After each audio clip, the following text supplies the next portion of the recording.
evening, friends. This is your host to welcome you through the creaking door into the inner sanctum. Come on in. Say, getting worry wrinkles over inflation, anybody? A pale face here at my elbow just asked me to point out that where he comes from, nothing inflates, everything deflates. As a matter of fact, living down under is one way of trimming your clothing budget down to bare essentials. All you need for the longest while is one wooden shoe.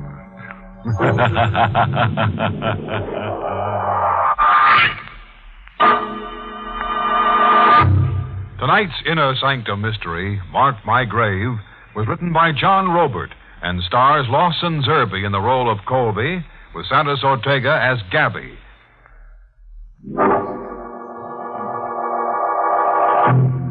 Tonight we intend to prove that when a live wire meets a dead head, not a spark of sanity remains. We're in Christenbury, an ancient American village founded during the reign of Queen Anne. We're witnessing a climax in the dark and bloody story of the Brenda clan. A story that has long terrified the timid and baffled men of logical mind. The story of the Brenda ghost. In a close, airless room of the Brenda home, a man is strapped down on an iron bed. His face is youthful, but his hair is white, as if bleached by shock. He stares blindly at an older man hovering anxiously over him. Gabby. Yeah? It's me. I've got everything under control. Untie me, Gabby. I can't breathe. No, I can't untie you, kid. Not the way you are. You just hurt yourself. I've sent for a doctor. Able to talk about it a little? Talk about it? Sure. Only if you're able to.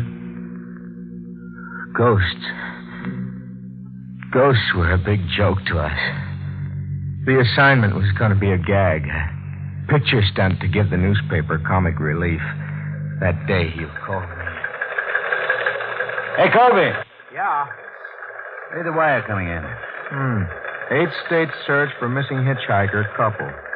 And what about it? Just 2 more missing Americans. There's a million of them. Pamela and Alfred Parker have been missing for 14 days. They were last seen entering the village of Christenbury. They were seen entering, but nobody saw them leave. Christenbury is the village famous for the Brenda ghost. You want to buy a bed sheet, boss? No. I do want to buy a circulation booster. Well, you're not assigning me to interview the Brenda ghost. And all the other Brendas with pictures. Trot yourself over to Christenbury with a flash gun and photograph everything that moves. What if the ghost is, camera shy? Christenbury was a village a man starts talking to himself in. A handful of bearded old-timers who stared at newcomers, then scurried away like frightened jackrabbits. The population on the ground was less than 100. The population underground was an easy 20,000. Now, before tackling the Brendas, I did some reconnoitering. If you're a man of caution, Mr. Colby, you'll not go poking your nose. How did Luther Brenda die? He was found keeled over in his study one black night, murdered. Somebody took an axe to him. Just somebody, huh? The, hatchet man was never caught? No. Uh-huh. Did the police ever figure out a motive for the murder? Robbery, they said. But it was hate that killed old Luther, if you ask me. Well, driving into town, I saw posters tacked onto telephone poles advertising a public auction of the Brenda house and grounds tomorrow at 10 a.m. What's it mean? County supervisor's orders. Ain't a penny in taxes been paid since old Luther Brenda died. Good riddance to Luther's brood, I say. If you're set to go into the devil's roost, you'll be wanting a powerful charm on your person. Wear this around your neck and you'll come to no harm. The old lady was peddling a bag containing a few strands of human hair, a strip of dried snake skin, and a cube of live lodestone. A luck charm to ward off demons.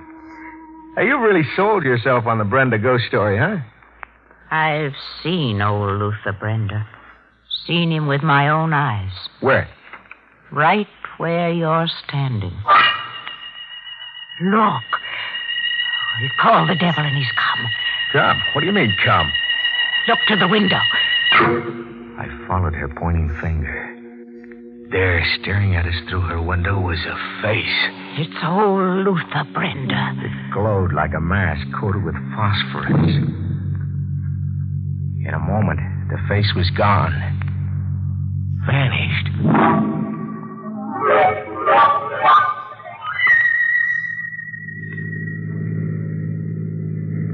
I left and drove on to the Brenda place, trying to throw off the spell.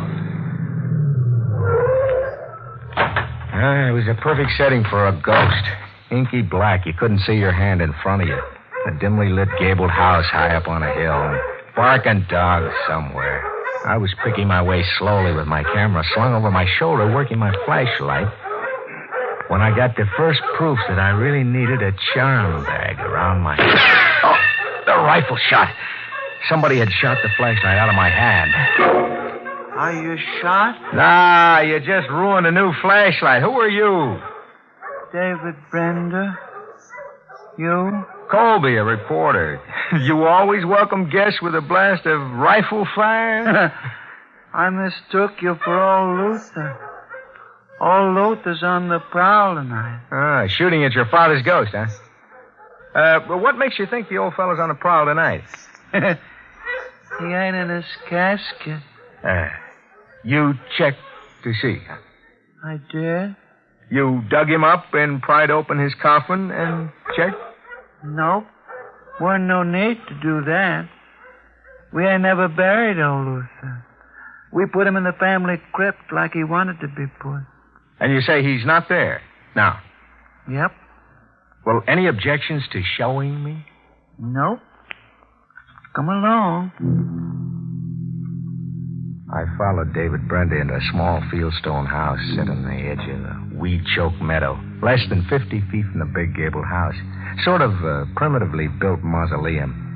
In the center of it was a heavy oak coffin tooled with steel fittings. Raising the lid was a job for Hercules. I watched David Brenda's face purple with the effort. I'm showing you. Now, look for yourself. I looked. The casket was empty. I said old Luther was on the prowl. A man who's been dead 10 years just got up to take a walk. Got up to keep his promise. What promise? To take the Brendas back to his keeping. First Walter, then Polly, then me, he said. Walter's first because he's the oldest. And you last because you're the youngest? Yep. And you believe it? Listen. Hear that? Organ music. Some cheerful Joe's playing an organ over at your house. It's the piece old Luther always played. Only Luther can play the organ. I still say, show me. Come on. I started for the main house to the accompaniment of a ghostly funeral march that seemed to hang in the night air like a weight. Halfway across the lawn, the organ stopped. A dead man was ready to take his eldest son back to his keeping. It's Walter. Upstairs in a little room, Walter was on the floor beside the organ, sitting rigidly with his hands clasped on his knees, like a child at his father's feet. First Walter because he was the oldest. And then me. I'm next. You're Polly Brenda? I'm Polly Brenda. Didn't Father play beautifully, David? Polly fit her name to a T, a face like a parrot. Standing behind Polly, writing furiously into a palm-sized notebook, was another queer-looking duck. The kind of guy you imagine running through the fields with a butterfly net. Oh, who's the note-taker, David? Mr. Lawtrick. Yeah, he's a lord. Sir Oliver Lawtrick. And your name is what? Are we, rival reporters? Indeed not. Well, then what's all that note-taking about? My on-the-spot investigation into supernatural phenomena. The Brendas were kind enough to extend an invitation to me. For $500 for his keep. And a silk dress for me. What research society do you represent, Sir Oliver? My own. My independent research will become a book. A really revolutionary book, I would say.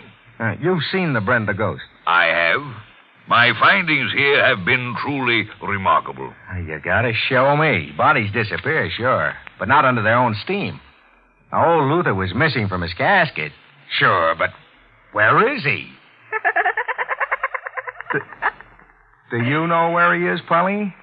Why, back in the coffin. He always goes back to rest after he's played the organ. We hiked back to the mausoleum, all of us. I watched David Brenda make like Hercules again, raising the heavy oak lid. I'm showing you.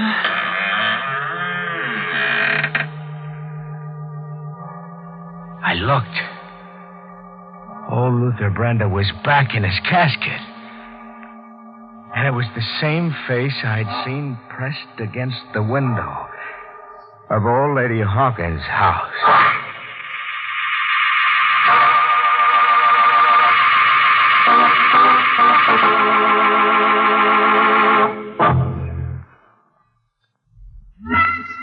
The mind's a funny thing, Gabby.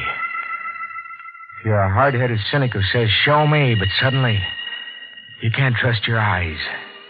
Suddenly your mind's developed a small crack, and your sanity begins to push out like sawdust coming out of a rag doll.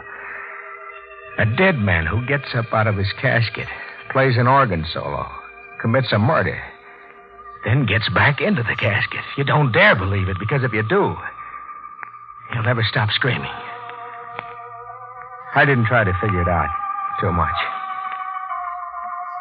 I photographed everything in sight, talked a while with the overstuffed researcher, Sir Oliver, then holed up in the ground floor bedroom David Brenda assigned me to. It won't be comfortable, but it's a bed. I hadn't even closed one eye when the dogs outside set up a holler that raised goose pimples all over me. It was the kind of holler you hear from bloodhounds when they reach the end of the chase. I went to the window. Something was pulling me. Something. Like a premonition. There were the dogs on the lawn, under the moon. Brute mastiffs, 4 of them, and snapping something in their jaws, then tossing it into the air. I concentrated on whatever the gadgets were, peering through the window glass until my eyes almost dropped out of their sockets. After a while, I made the gadgets out. They were articles of clothing. A shoe, a man's hat, a lady's handbag. I found the place the dogs had come from. It wasn't hard. I just followed the dog tracks to a ravine behind the meadow. I found them side by side, deader than just dead. Pamela and Alfred Parker, your missing hitchhiker couple. Oh, Luther killed him. Great, having a ghost around that walks. Huh, David? You can make him the explanation for everything. Oh, Luther killed him. Listen. The organ's going again. It's old Luther's favorite piece. He's fixing to kill Polly. Walter was the first, and now it's Polly's turn. Busy night for a dead man. The idea is that Luther Brenda's up there at the organ, huh? Yep. Up there playing a prelude to murder. Out of his casket and up there in the watchtower? Yep. I'm going back for a double take at that casket.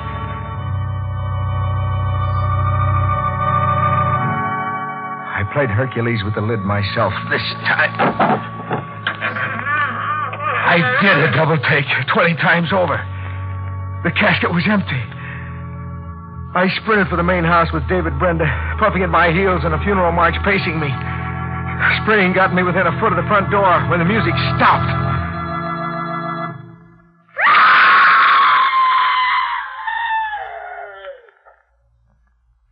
Polly was next. After Walter.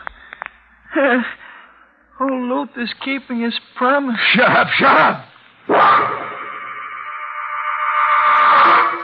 It was Polly. Same place. On the floor in the watchtower at the foot of the organ. Same kind of death. Like Walter, sitting rigidly with her hands clasped on her knees, like a child at her father's feet. First Walter, then Polly, he said. I'm the youngest. I'm last. When my feet felt steady enough, I went to see if Luther Brenda had settled back in his casket. I went to see just as a matter of routine.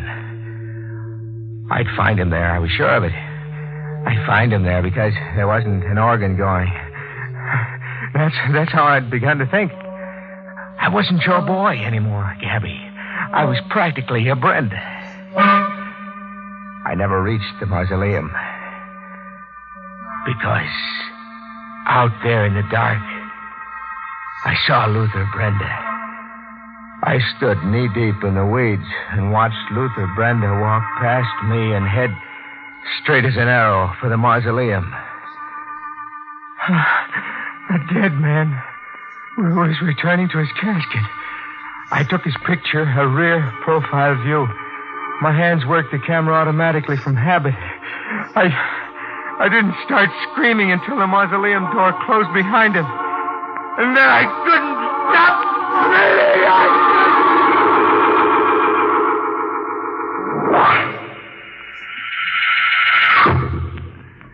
Feel better for the sleep, kid? Yeah. I feel okay. What time is it? 10 a.m. The doc gave you something to quiet you down. Able to get up? Sure. Did I make any sense to you early this morning? Some. But we're not talking about it, Colby. Sergeant Conley's around the premises now figuring things out. That public auction's starting in a minute. They're going ahead with the sale of this place. If you want to climb any of duds, we can watch it.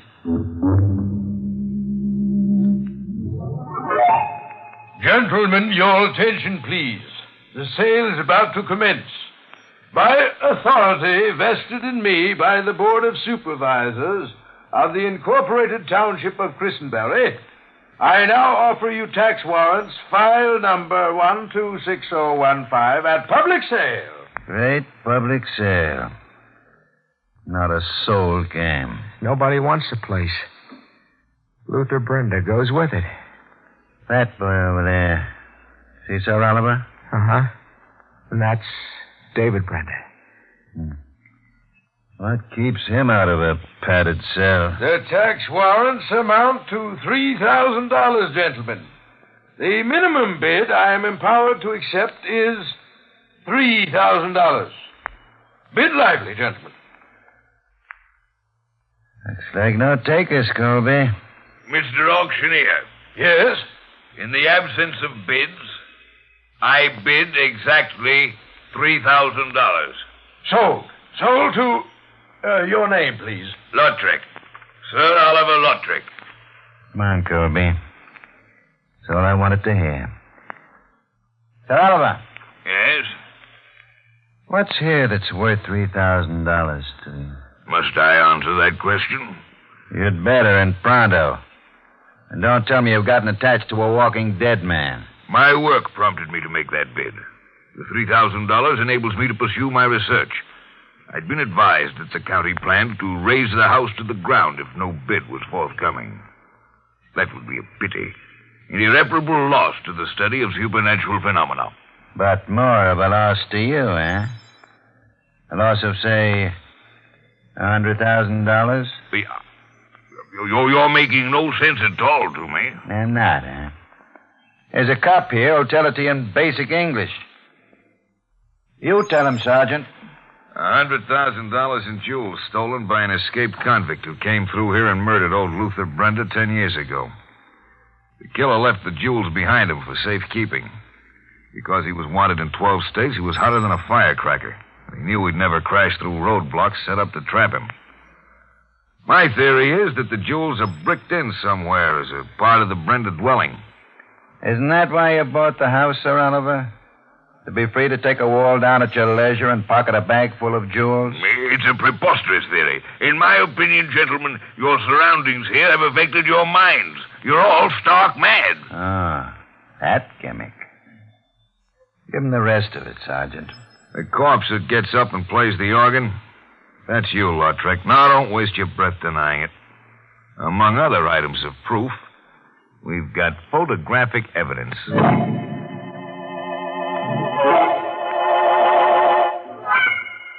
That wraps up the ghost story, Colby. Sir Oliver was caught in that roadblock 10 years ago. Served his time, then came right back to Christenberry and his jewel cache. Photographic evidence, Connolly said. What do they mean? That picture you took of Luther Brenda walking back into the mausoleum. We developed it and blew it up. It was Sir Oliver wearing a plastic mask. It was a close copy of Luther Brenda's features. We found the mask in his luggage. But the casket was actually empty. Twice. Another law trick operation. Bet on it. Stop picking your brains. It's all ABC, open and shut. Everything fits logically. Everything adds up. But they were sitting on the floor with their hands clasped around their knees. Walter and Polly, like children listening to music. Colby, I'm begging you. Get that malarkey out of your head. Dead men don't sit down and play the organ. Don't they, Gabby? Listen. Oh, at a time like this, some jerk decides to play the organ. It's old Luther Brenda up there in the watchtower playing his favorite piece. He's out of his casket and at the organ. David's on the floor like a child, listening to his father play. Colby, quit it. It's David's turn now. After Walter came Polly. David's last because he's the youngest. It's his turn now to go back to his father's keeping. Soon the music will stop, and David will scream. Listen, Gabby.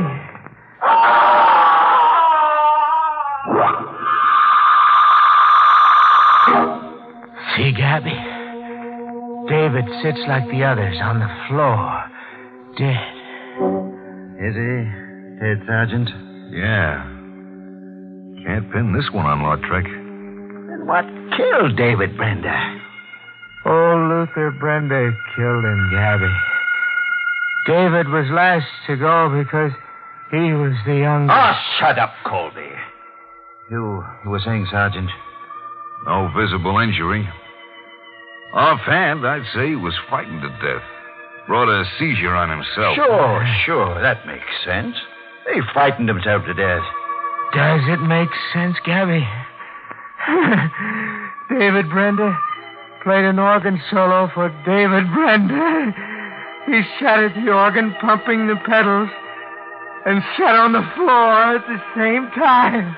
Sure, it makes sense. It's got to make sense. He played a funeral march and died listening to it. One man in two places at the same time. Does it really make sense, Gabby? Does it? Does it?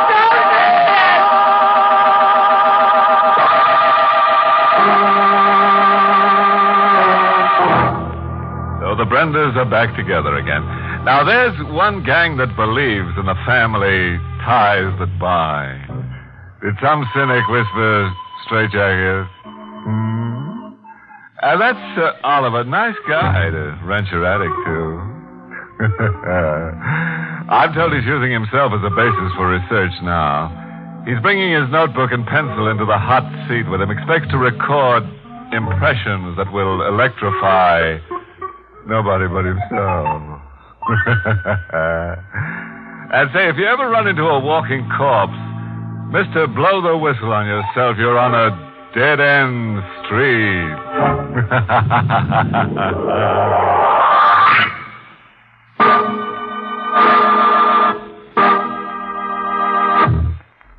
Inner Sanctum is heard each week in the United States over CBS, the Columbia Broadcasting System, and has been rebroadcast for servicemen and women overseas through the facilities of the United States Armed Forces Radio Service, the voice of information and education.